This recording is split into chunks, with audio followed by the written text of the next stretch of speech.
Welcome back to online computer class, children. We are doing lesson 3, computer virus. In the previous class I explained you about virus. Now in today's class I am going to tell you about other malicious programs like Trojan horse and worms. So beginning with computer worm.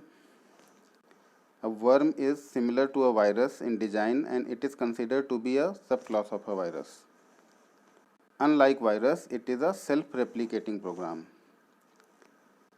And due to this self-replicating nature, the end result in most cases is heavy consumption of system memory. Means a computer worm replicates itself and consumes a lot of system memory. And the result is the individual computer stops responding due to low memory. Trojan horse. The name Trojan horse is derived from the wooden horse used by the Greek army to conquer the city of the Troy. Children, it is a very interesting story. Just Google it and read the story. So the Trojan horse at first glance appears to be a useful software, but will actually damage the computer once it is installed. Users on receiving end of a Trojan horse are usually tricked into opening them. Trojans have different behavior once they gain access into the system. For example, some Trojans change the desktop by adding silly desktop icons. Some prevent applications from running, especially antivirus applications. Here one point is to be noted that unlike viruses and worms, Trojans do not reproduce by infecting other files, nor do they self-replicate. They require human actions to run. Now the next is spyware.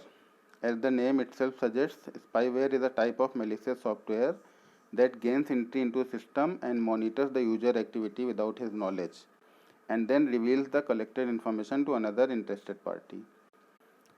So spyware programs can collect various types of personal information such as internet surfing habits, visited web pages, passwords, and even credit card numbers. Sometimes they also change the computer setting, which results in slow connection speed and wrong functionality of other programs. Now steps to prevent virus. Children, generally computer virus infects and spreads from one computer to another by transferring infected data using emails, flash drives or other sources. To prevent virus attack, follow the given steps. The first and most important step is to equip the PC with some antivirus program and keep it updated. Secondly, you can check whether your antivirus software has the potential to detect spyware and malware. If not, you should install some anti-spyware program also on your computer. Install a firewall on your system to control the incoming and outgoing network traffic.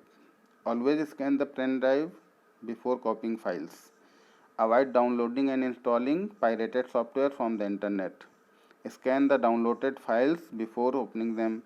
Scan the hard disk twice a month. Take the backup of imported files every day. Use internet and email attachments very carefully. Never click on an attachment in an email unless it is from some genuine and trusted source. Now antivirus. Antivirus is a computer program or software which is designed to identify, prevent and remove viruses from a computer, and it performs the following task in computer. The first is it scans computer files to look for known viruses from virus dictionary and tries to remove them. Second is it identifies suspicious behavior of any computer program which might indicate infection.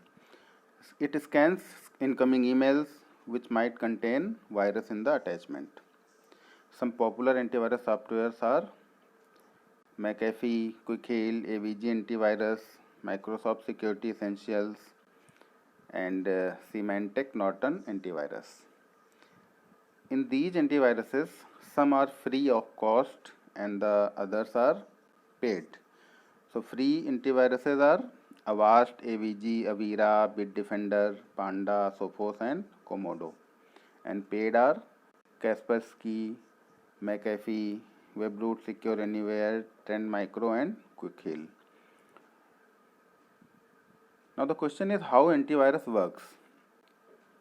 All antivirus applications operate on similar principle. There are two main components in an antivirus. The first is a virus database that contains list of file patterns which are used to identify a virus. The second component is a scan engine which scans files and compares them with the pattern files to verify if there is any infection. So the scan engine can be run when the user explicitly activates it, or it can also be set to run automatically anytime a file is opened or program is executed. This is called real-time scan. Real-time scan runs continuously in the background. It provides maximum protection by scanning the opened or saved files and display a notification message when it detects a security risk. Now, importance of regular updates. Children, we have already discussed in the above section that every antivirus has a virus database that contains a list of file patterns which are used to identify a virus. Therefore, to catch different and new types of viruses, the virus database of the antivirus has to be updated frequently. Simply installing antivirus software in a computer does not guarantee 100% protection, as the installed antivirus program may not be able to detect any new virus programs. Frequently updating the antivirus software will ensure that the system is always armed and well prepared for the war against all type of virus threats. Latest virus protection is crucial for protecting your valuable documents. Protecting your computer and your personal files from virus threat is a continuous ongoing activity that you need to be vigilant about. Most antivirus software companies provide the facility to download latest updates from their websites. Using an antivirus software. We are using the AVG antivirus software here. Likewise, you can use any other antivirus like Norton, Quickheal, McAfee, etc., whichever is loaded on your computer. The steps to use antivirus software are as follows. The first one is to open antivirus software. Click on Start, Program Files, and then AVG or the software that is installed in your computer. A window will open. Click on the scan option. So there will be many options. The first is whole computer scan. By using this option you can scan the whole computer, or if you want to scan some specific files or folders, click on that option. And anti-rootkit scan is used to scan for dangerous rootkits inside applications, drivers, or libraries. Click on the scan now option. The scanning process will start, and if any virus is found, the antivirus will inform the same to user and will either delete the virus or quarantine it. Quarantine means isolate it so that it cannot affect the system. When the scan process gets over, the message "scan finished" is displayed. So this is all about the chapter computer virus. Hope all the points are clear now. In the next class, I'll explain you the exercises. Till then, try all the exercises given in your book. Fill in the blanks, true, false, multiple choice questions, and answer the followings. Try to search the answers. In the next class, I'll explain all the exercises.